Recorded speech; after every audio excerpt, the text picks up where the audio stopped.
97.7 The Q and 98 Gold. Welcome into Tuieville. It is Therapy Thursday. Now, usually what we do is we record Therapy Thursday on Tuesdays to air on Thursday. Some of you who watch and listen to us regularly are like, wait a minute, this is the same clothes they were just wearing a week ago. Well, we did a double take. We did a double take because Dr. Nicki is beginning the book tour for her new book, and I got to get the name down. The Divine Traumedy of Dr. Nicki Monty, right? No, No, The Divine Traumedy of Nicki Joy. of Nicki Joy. The Divine Traumedy of Nicki Joy. You were close. Yes, I A just true grime tale. a true grime tale, essentially a biography. That at least that's where I'm at right now. But we're going to find out more as we move on and move into the book. But so you're starting that, and you're going to be away. So we're doing kind of a double episode today. So for those that I mean, I could have thrown a new blouse on. You know what I'm saying? Yeah, so could we change our clothes. That's the good news. Yeah, so we could have too, but it's okay. But last week when we talked, we were getting into dealing with the anxiety of just life everywhere. So much going on, so much happening, and we kind of ended to bring it into this week with Cheryl talking about the idea of all the anxiety that piles up, and I don't mean to speak for you, but from what you and I've talked about off the air, what's causing that is you're not feeling that any solution happens in any of those things.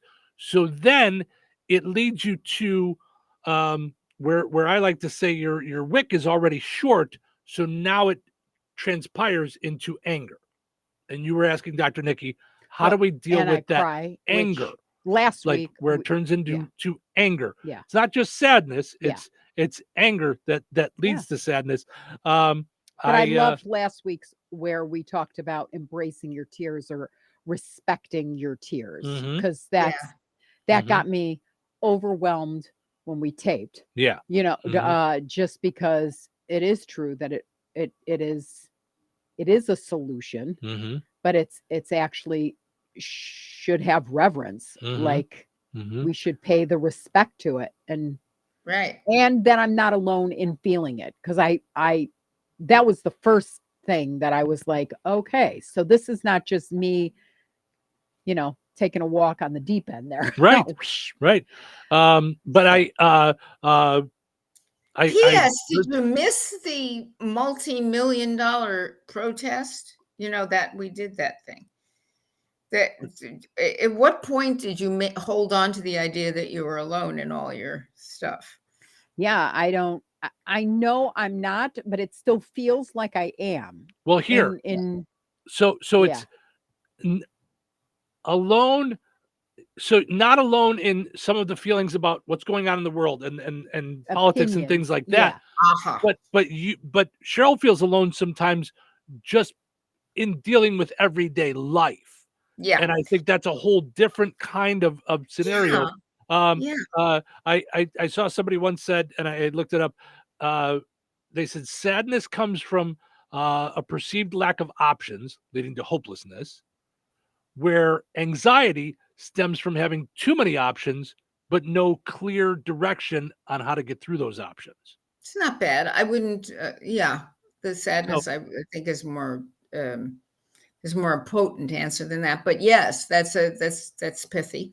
And smart. And so not sure how that transforms into the anger side of it, which is what we're going to get into today. I know you want to talk about anger and where that just comes to from, throw out the aloneness thing. Here's paradoxically, feeling alone is very common for everybody.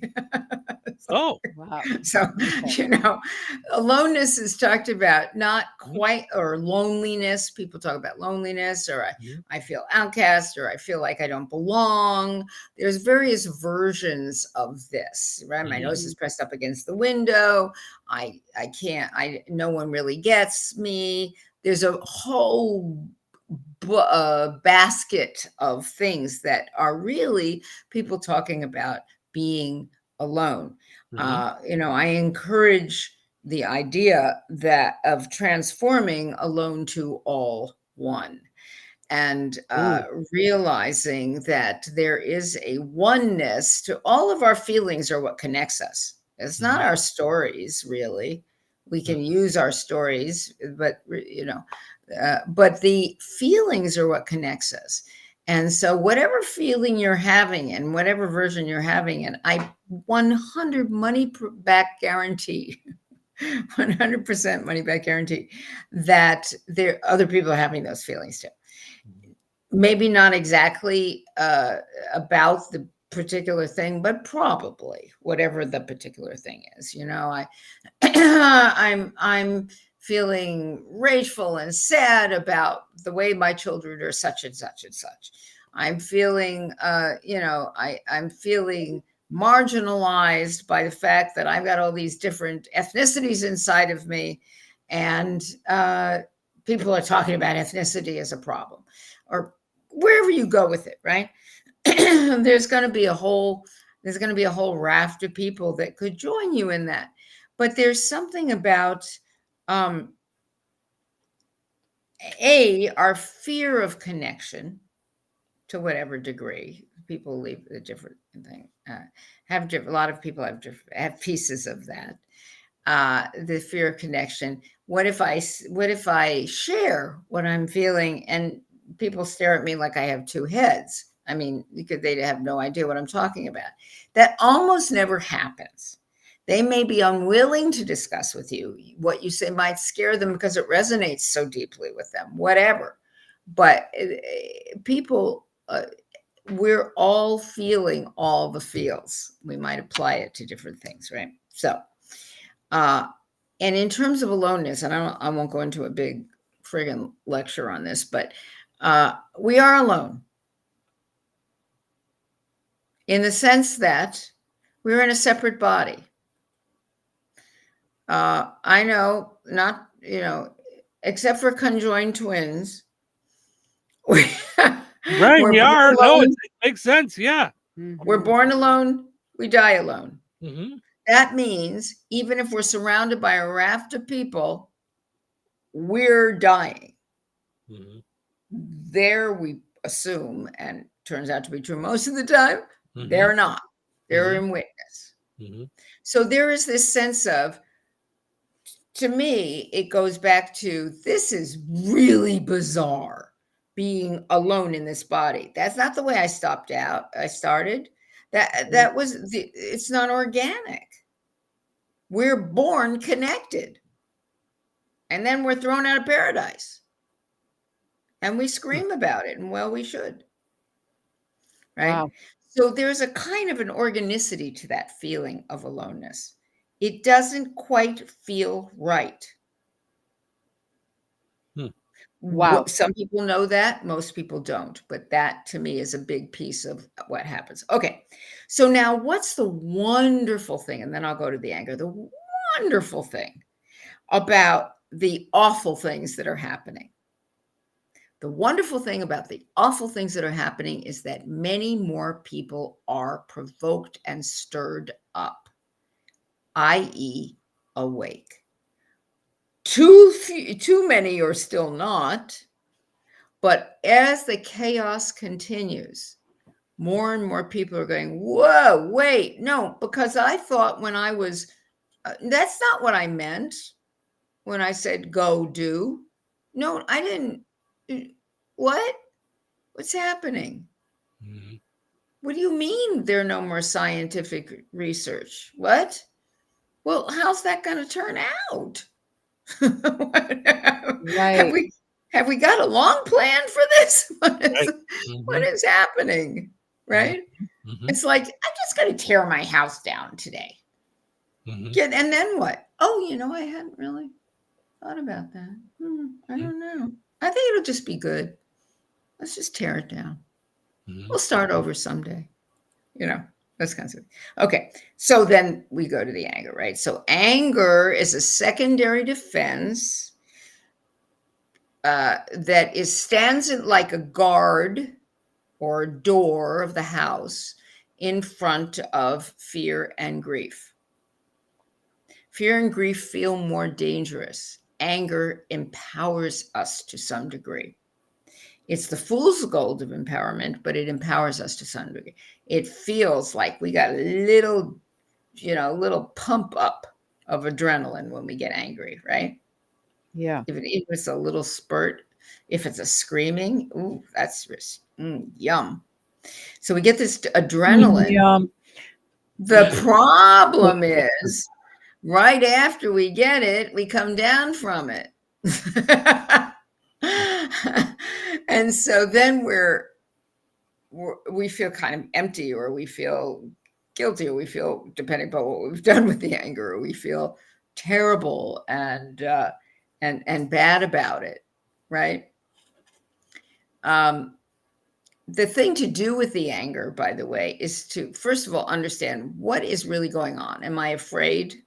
And I'm going to guess for you, Cheryl, it's a combination of fear and grief that happens, and you're trying to protect yourself against that. So the anger can be channeled, and it can be contained and channeled. It's not easy. Have you seen Love on the Spectrum? No. Mm-mm. Oh my God, you've got to watch Love on the Spectrum. It is it's just so moving. And also it clarifies, everybody and his brother now is supposedly neurodivergent. No, but these are really people who are severely on the spectrum, more and less. But there's this one gal who she talks about, when I was a kid, I used to destroy everything. I would throw temper tantrums. I would smash things. I would, because I was so out of control with this autism that I have. She says it quite differently, but it's like that. And then one day I discovered beading.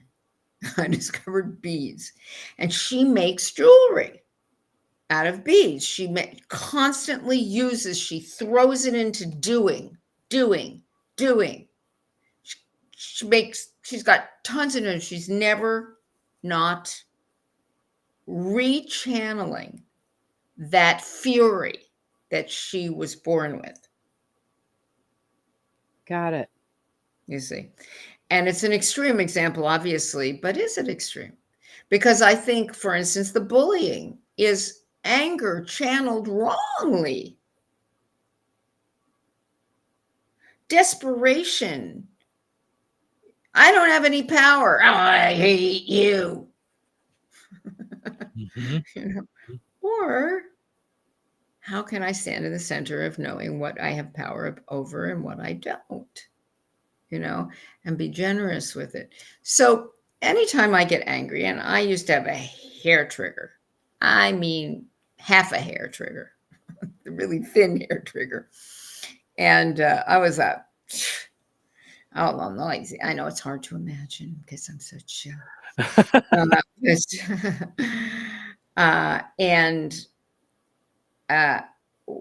It occasionally comes up really quickly, and I go, oh.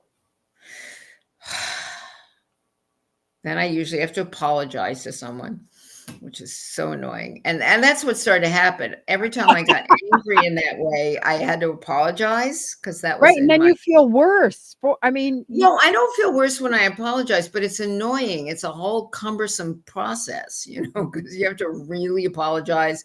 Not, I'm sorry I got angry. If only you wouldn't. Right. That's not an apology. Right. But sorry I hit your car, but you really need to drive different, and it was like, no, it's not Right. I don't know, the keys were in my hand and I was ripping into your car. I don't know what happened.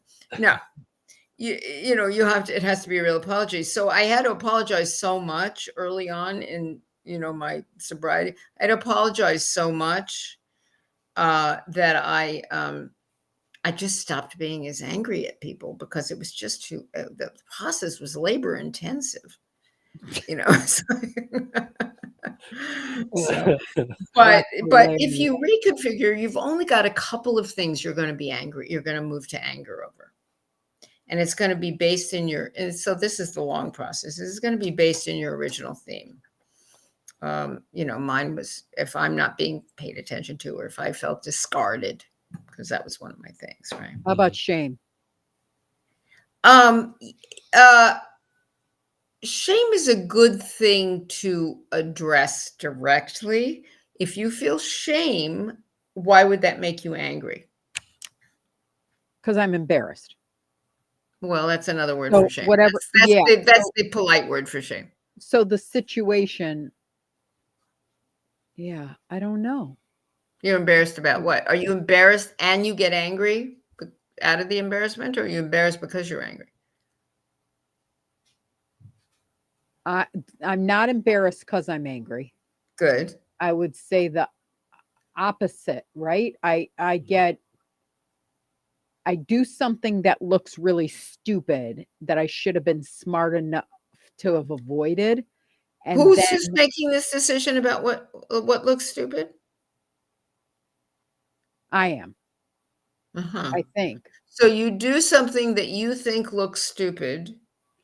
And I So should have been you're in smart your enough thing then of to what do do that. other people think of me? Is that really what it is? I don't know. I Yeah, don't know. I guess. So this is exciting. So this is the It thing is? we find out about when we have a question. If something happens and we have a feeling, say, where did that come from? What is that based in?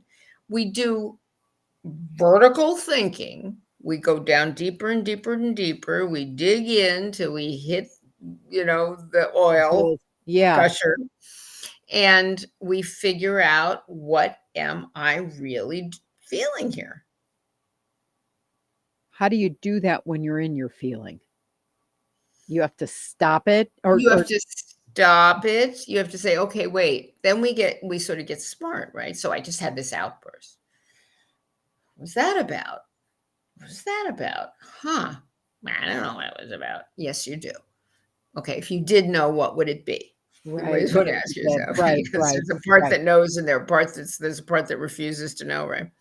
So what did that be? Well, let's see. God, I really felt disrespected in that moment. I felt misunderstood. I felt ignored. Uh, whatever the thing is that's your juice. Yeah, Okay. that's really interesting because I'm thinking about this now and I get really mad at Steve sometimes, okay? Especially when he forgets to pay a bill. Aha. Okay. So So what happens? I'm thinking the way you're Okay. telling me to think because I'm not Mhm. mad, right? So I'm like, Yeah. all right, what's that Yes. about? And it's this. He abandoned me. Like I have a big abandonment thing being adopted. No kidding. And yeah. So I feel he's like left me like as if that doesn't matter. Like he let me down, but he left me alone. Okay. So in not talking about him, you would say, I felt abandoned when you didn't pay the bill. This is going to sound crazy to you, but when you didn't pay the bill, I felt abandoned. Right. And to yourself, you say, because when you get angry and you finger point, you're abandoning yourself. Your job is to take care of your own uh, emotional life. And part of doing that is to tell him the truth about how dire it feels to you when he doesn't pay a bill. It's not about paying the bill, it's about the Right. abandonment, right? Because you have a lot of, you have a deep well of fear about abandonment for some dandy reasons. Right. Dandy. But it's your choice to hold on to the story that more abandonment is inevitable, and that all these things that somebody else, if it's in somebody else's story, their partner not paying a bill wouldn't feel like abandonment. It might feel like, it might feel like disrespect, or it might feel like something else, or sloppiness, or whatever. But it's not going to feel like abandonment. That's your theme. I Right. expect to be abandoned. You see? There it is. The thing I knew was going to happen. But the best abandoner of all, or the best disrespecter of all, or the best neglecter of all is always us. Now, Ooh, there's where the power is. Oh, okay. Good news. That's good news. You're so Because if funny with you're good the news, because one I'm that like, is she's so it's really happy, and I'm still at this point where I'm like, wait, what? Yeah, no, of course, it's a hard concept. You're not, it's not yeah, nutty that you're at that point. It's a hard concept. But imagine if you're you have to go through your life changing Steve's relationship to paying a bill in a timely manner, right? right, How much more aggravating and harder is that than changing your perspective on what it right, means? right, right, because that's That's in my much more control. powerful. That's way, yeah, yeah. Yeah. Wow. Yeah, because then it doesn't flip my switch It anymore. It doesn't flip your it switch. right. Yeah. So maybe this is already been answered then by that, because I want to go back to you talked about, Dr. Nikki, when you would get angry, and then you would flip out or whatever. I forget how you put it, but you have your outburst, and then after would go, why did I have my outburst? Right. So how do you get to the point where you don't have the outburst? Because you Well, can't do it while you're because in it. You're in it no, already, and now you're not knowing why you're in it, and you're not thinking clearly why you're in right. it. Well, the more you understand why you're in it, the less you're going to have the outburst. So you can't do it while you were, an alien forces come to take over our body when we're in that kind of anger. And Right, right, so right, we're right. not going to wrestle the alien at that moment. But Right. if we afterwards go, okay, wait a minute, how was I out of line on that? I mean, what that was up. So, and remembering always, the bigger the reaction, the older the material supporting the reaction. If it's hysterical, it's historical, right? So that's what they say in these classes. Hysterical, historical. So then you spend some time with yourself. Mhm. And once you know your couple of themes, abandonment is, when in doubt for you, Cheryl, go to abandonment as the theme of the moment. Yeah. Mm-hmm. And so you go, okay, take a deep breath. Let me apologize for the way I said that and the volume of my reactivity around that Mhm. to Steve, and say, baby, it would mean so much to me if you could really do this in a timely manner, because I feel so unsteady and abandoned, and I get scared. It's very extreme. I know that, but that's what happens. Mhm. And and then you find after you work that, you find that happens less often, and you start to get pretty proud. Hey, I don't do that very much anymore. Mhm. You change the narrative and the perspective on what you're doing, and then new action follows suit, right? Yeah, and that is the truth, because I remember one of the first therapy Thursdays we did, we were talking about my daughter.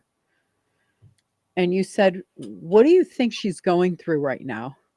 And I remember in my head going, "Oh, now we're moving to focusing on her." Da, da, da, and then I thought, what do I think at 27 she's going through with 4 kids right now? Mm-hmm. Like the whole kit and caboodle. Like, Yeah, and if but my mom were also, alive, I want her to care about my perspective too. Like that'd be the ultimate gift if someone could hang the feelings on the to the side for a second and really embrace like all that I'm overwhelmed with. What a right. blessing that But would be. we're back to this. It's the same conversation we're having now, which Yeah, is like, what do you think she's feeling? It's not, that question really wasn't about what was she feeling. The question is about, what's the theme here? The theme is you felt abandoned by her yeah, because she wasn't doing what you needed to be recognized. You right, felt unimportant. right. Because of the dress. Remember the whole dress Yes, conversation? I know the Yeah, exact, I know, of yeah. course. So yeah, interesting. right? But Because there's a you theme because feel of the when what's important to you isn't recognized, that you have turned that into abandonment. It feels very personal. So right, when I said, what do you think she's going through right now? It is to recognize that it didn't have anything to do with you. right. Mhm. And And so, now I yes, get that because it was very annoying at that point. sure. Mhm. So it's like, what? Ugh, you know, but now I get that we're actually giving our power away because we're turning everything into the thing that it Exactly. isn't. I mean, Exactly. it feels like it is, but it isn't. But it's not. Mhm. Right. And so in that case, for instance, you find a way to give yourself attention that day or whatever that would at least turn the dial down a little bit, on that. And also, how can I remember me today? How can I? And again, every time you give your power away, you're abandoning yourself. You're doing the very thing you're asking other people not to do. Mhm. That is crazy. I know. You know how crazy that is? That is I know. crazy. It's Now, crazy. I'm not a therapist, so you tell You me just like in play these one on TV. Yeah. right. I just pretend to be one on Right, radio. right. I'm a TikTok TikTok. doc. So, Yeah. so, uh, so, so when Cheryl's getting to that point, is it helpful if I go, "Hey, knock it off"? Like, No, does that help? not at all. Not even a little bit. Gosh. Hey, you're doing that thing again. Knock it off. Like I Knock it think off that, Yeah. and Yeah. always finish yeah. with calm down because that'll just Calm down. No. that's the It's cherry like on the when you're Calm down. You're feeling losing your power over there. Just take it back. Yeah. it's like Uh, when you're walking outside. I haven't had this happen in a long time, but walking outside and hey, smile about it. It can't be that bad. I always want to, whether it's true or not, I want to say right. something like, Mhm. my husband just died of cancer. Right. right, right, Mhm. right. Yep. Yep. Ah. No, Uh, what is helpful is to say, um, I get why this really upsets you, honey, mhm, and mhm, I'm going to try to do better on this mhm. because you should do better on it. How does that Uh, hurt you to Right. pay a yeah. bill in a timely manner? Yeah. Yeah. Or you can say to her, honey, you know what? I didn't pay this bill because I got so friggin' scared about money. I didn't want to let go of $1. Mhm, Now mhm. you're in a conversation about feelings. Yeah. And I know Right. that's crazy because we can afford this $43 whatever, but Mhm, I am so nervous right now financially mhm, that mhm. I put it into that. And I know it makes you crazy, and I'm so sorry about that. Yeah. Yep. Well, Wow. another therapy Woo! Thursday, taking care of all the world problems. Bam! So yeah, Bam! yeah. So visit stucknomore.com. Follow Dr. Nikki on Instagram and as And well as on Facebook. get ready to buy this book. Yeah, Yeah, and if you yeah, follow me on Instagram, you'll hear me and or Facebook. I'm reading passages yeah. or the little passages. Yeah. Yeah. Yep. And Yeah. it'll be available on audiobook as well. So but in the coming weeks we're going to talk more and more about the divine traumedy of Nikki Joy, a true grime story. Really looking Yes. forward to hearing the book and hearing about the writing of the book and the process of it and what you went through digging into yourself to write. I can't wait to hear all about it. So it's going to be great. It's going to be great. Yeah, I can't wait. I can't wait. Visit stucknomore.com. We'll be back in just a little bit here in Tuyville.